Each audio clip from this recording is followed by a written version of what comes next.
Hello, hello! J'avais parlé dans une précédente vidéo de faire une vidéo où je débunk un peu les clichés qu'on se fait de l'hôpital psychiatrique. On va pas se mentir, on a tous eu des préjugés sur les hôpitaux psychiatriques. Il y en a même qui en ont encore parce que forcément tout le monde n'y met pas les pieds non plus. Donc voilà, donc moi je voulais faire un peu cette vidéo pour débunker, sachant que je suis dans une clinique qui est vraiment exceptionnelle, donc je ne vais pas parler en mode généralité, mais en revanche je peux vous dire que moi par exemple au départ, vous voyez cette scène, je ne sais pas si vous voyez cette scène, je vous mettrai une petite photo. Donc 99 francs, où il finit en hôpital psychiatrique. Il se met sur un banc et à côté d'un monsieur qui répète pyjama. Et en fait, moi, quand on m'a parlé de rentrer en hôpital psychiatrique, c'est la première image que j'ai eue. Et je me suis dit que moi aussi, j'allais me trouver mon petit pyjama. Bref. Donc voilà, en fait, j'ai regardé tellement de films d'horreur. En fait, je pense que c'est ça aussi. C'est que moi, je suis quelqu'un qui adore les films d'horreur. Et forcément, c'est des endroits qui sont faits pour être flippants au cinéma.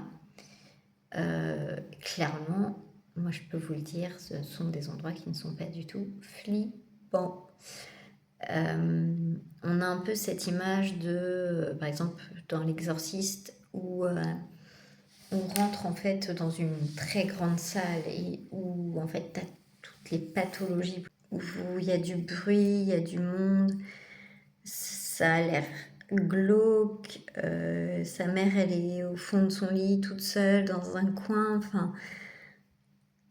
Moi, en fait, j'avoue qu'en arrivant ici, pareil, j'imaginais un peu une grande salle toute blanche, toute vide, où on a un peu... où en fait, il y a juste des ateliers sur des tables, et puis voilà, on essaie de nous occuper comme ça, et... Bref, je m'imaginais vraiment être avec des pathologies pas du tout similaires aux miennes déjà. Je m'attendais à être avec des pathologies très lourdes, mais en fait quand je vois les gens avec qui je suis ici, comme moi, on parle, on a les mêmes centres d'intérêt, avec les filles on se prête nos maquillages, donc finalement, je me retrouve avec des gens semblables à moi et pas du tout dans le... Je parle lentement parce que je pèse mes mots, parce que je veux pas qu'on pense que avoir une pathologie plus lourde que la mienne est quelque chose de péjoratif. Mais c'est un fait aussi qu'il y a des pathologies plus lourdes que la mienne. Donc j'avais cette image de film d'horreur, on va continuer là-dessus parce que l'idée de la vidéo c'est quand même de débunker ces bons scénars de films d'horreur où ils arrivent dans un asile, ils se rendent compte qu'il y a des salles où on lobotomise les gens. Aujourd'hui on confond souvent lobotomie et sismothérapie. La sismothérapie existe encore, elle. Et la sismothérapie sert à soigner les dépressions très graves, c'est-à-dire quand on a tout utilisé, qu'on a eu tous les traitements possibles et inimaginables, que ça n'a pas fonctionné, et ben en dernier recours, on utilise la sismo. Donc oui, et en plus, il faut savoir que la lobotomie et la sismothérapie sont deux choses complètement différentes. La lobotomie, c'était enlever un bout du cerveau. Ça, à me renseigner, mais je ne pense pas que ça existe encore. Je vais regarder et je vais compléter la vidéo après.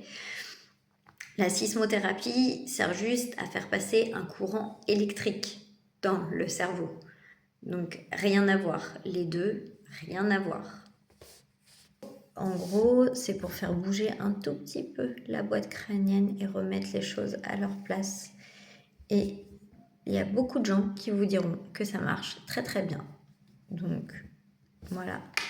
Et pareil, je pense qu'il faut arrêter de dire « Oh là là, mon Dieu, j'ai trouvé une salle, regardez comment ils les attachaient avec des sangles pour les lobotomiser sans leur accord. » C'est pas Shutter Island ici, hein. On est dans une clinique. Déjà, les sismos, c'est dans des cas particuliers. De deux, il faut que la personne, elle soit consentante, donc j'imagine qu'il y a des décharges à signer. Je dis j'imagine parce que moi, j'en fais pas de la sismo, donc je peux pas vous dire. Autre chose à débunker, les soignants sont là pour soigner et pas pour vous pourrir la vie. Ce ne sont pas des policiers, ce ne sont pas des gendarmes, ils ne sont pas là pour faire la police, ils sont là pour vous aider, pour vous soigner.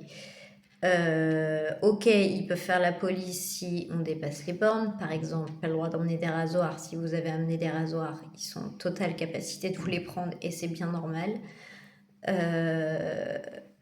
En gros, il n'y a pas de méchants et de gentils. Je ne me suis pas fait tatouer le plan de la clinique dans le dos pour m'évader. Je ne suis pas... C'est quoi son prénom déjà?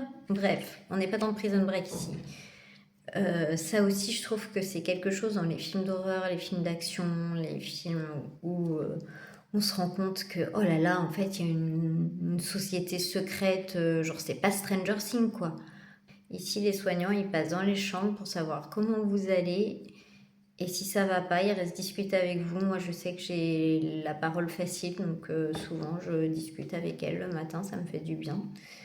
Et voilà, oui, des fois, ça arrive d'être de mauvaise humeur, ça arrive, ça reste des êtres humains, hein, mais à aucun moment, il y aura, enfin, moi, où je suis, en tout cas, il n'y a aucune maltraitance. Et il n'y a ni complot, ni... voilà, ici, les soignants sont des soignants. Incroyable!